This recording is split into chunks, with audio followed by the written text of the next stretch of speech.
island of Schokland was the first Dutch monument to be placed on the World Heritage List. Schokland was chosen because it symbolises the history and culture of the Netherlands. In different ways and at different levels of experience, the former island portrays the ancient and ongoing battle against water. It is a site, according to UNESCO, of exceptional universal value. In other words, a world site.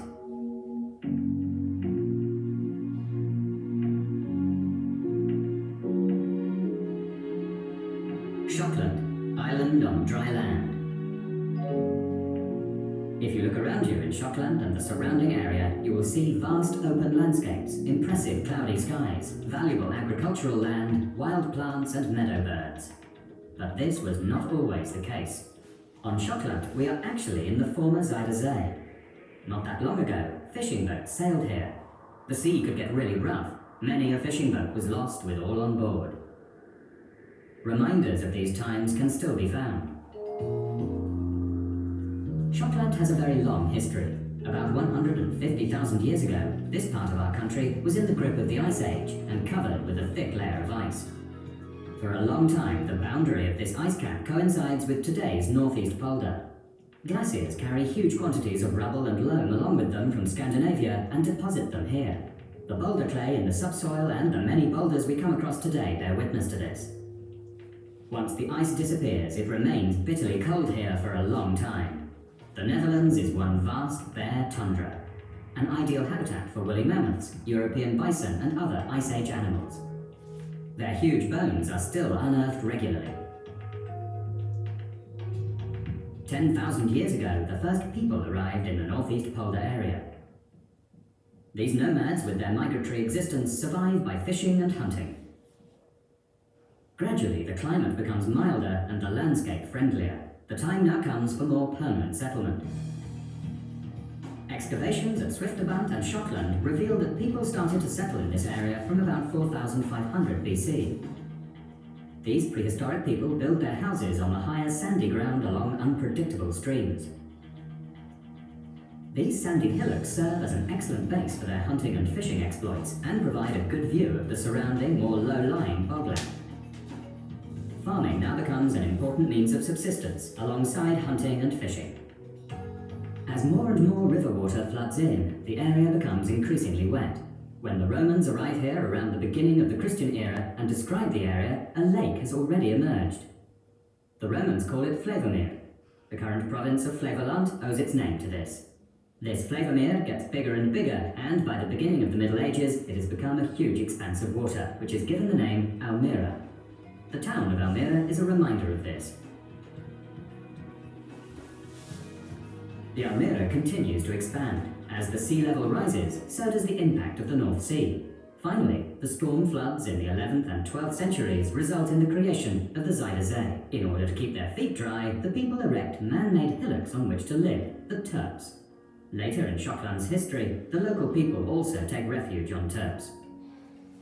It is the year 1200. To make large-scale arable farming and cattle breeding possible, the higher boglands are made suitable for agriculture. To drain the marshy area, ditches are dug to carry away the excess water. However, this has some disadvantages. As a result of the draining, the peat settles and the ground sinks. The sinking land becomes increasingly susceptible to flooding. The erection of small dikes does not prevent more and more land from being lost to the sea. The sea has an ever-increasing impact. Storm floods claim many victims. Until about 1450, Schokland remains connected to the mainland by a strip of bogland and is thus a peninsula. When this connecting strip is also swept away by the water, an island is left in the Zuiderzee. The people who previously lived mainly from arable farming and cattle breeding now switch to shipping and fishing. In the middle of the 12th century, the lords of Kampen built a castle. Its remains can now be found in the extreme northeastern tip of the Noordoostpolder. The castle builders are not very friendly fellows. Apart from managing their estates, these knights spend their time trading, conducting wars, and even perpetrating piracy. As a base for these pursuits, they use the favourably situated Schokland. This is also where they mint their own coins, as a sign of their brutality and power. The danger of flooding means the castle has to be abandoned in the 14th century. A new castle is built a little further inland. but this fortress loses its significance in time and is demolished. In the 16th and 17th centuries, the inhabitants of this Zuiderzee island are referred to disparagingly as Schokkers. This name is derived from the word schokker, which refers to a piece of dried cow's dung or a sod of reed that can be used as fuel. As Schokken are considered as turf for the poor, the name Schokkers was undoubtedly used mockingly. The word Schokland, as name for the island, does not appear until the 18th century. Although Schokland is just one island, it comes under two administrations for a long time. The northerly Emmeloord is owned by Amsterdam. The southerly Ents belongs to Overijssel. With the schism in the church in the 16th century, the difference between the two parts becomes even more marked. Whilst Emmeloord remains faithful to Catholicism, the southerly Ents quickly switches to the Protestant church. Naturally, marriage between the two faiths is sinful. From the pulpit, mixed marriages are strictly forbidden. But it is impossible to prevent this altogether. There is even a name for it on Schokland. They refer to it as a speckled marriage. Differences between the two groups of the population also emerge in the way they dress. None of this serves to improve relations between the groups. Although the island dwellers are supported by the states of Overijssel, the city of Amsterdam and the states of Holland, there's not enough money to build adequate protection against the ever-advancing water.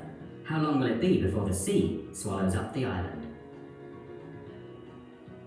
In order to counter the rapidly advancing water, people build dikes, bank defences and piling. But what the Schokkers build with great determination is finally destroyed by a small creature. In the 17th century, international trade really takes off. Amsterdam becomes a world-class economic centre. The powerful ships of the Dutch East Indies Company sail the world's seas and return with rich cargoes. But unbeknown, the wooden ships also bring a stowaway with them, the shipworm. This tiny shellfish, originally from the tropics, appears to feel at home around the Zuiderzee, with disastrous consequences. Millions of shipworms bore their way en masse into the mainly wooden sea defences and eat them away unnoticed from the inside. The thick piles are completely undermined so that they snap off like matchsticks during a storm, and all because of such a small creature. In an attempt to combat further loss of land, the west coast of Schokland is reinforced at the beginning of the 19th century with a stone dike. In the meantime, the largest part of the island has become so marshy that it is virtually impassable. The terps on which people live are therefore connected to each other by a narrow footplank that runs along the east coast. If people encounter each other along this plank, there is a problem. The only way to continue on their way is to hold on to each other firmly and carefully swap places. This is very appropriately called the Schokker dance. With only this small area of land remaining, it becomes impossible to eke out a reasonable living on Schokland. Disappointing catches produce increasing poverty. Many Schokkers become dependent on charity. The medieval church on the Zuiderzee, southern tip of the island, which has been rebuilt a number of times, has fallen into disuse and is demolished at the beginning of the 19th century. However, the Zuiderzee continues to be used as a cemetery.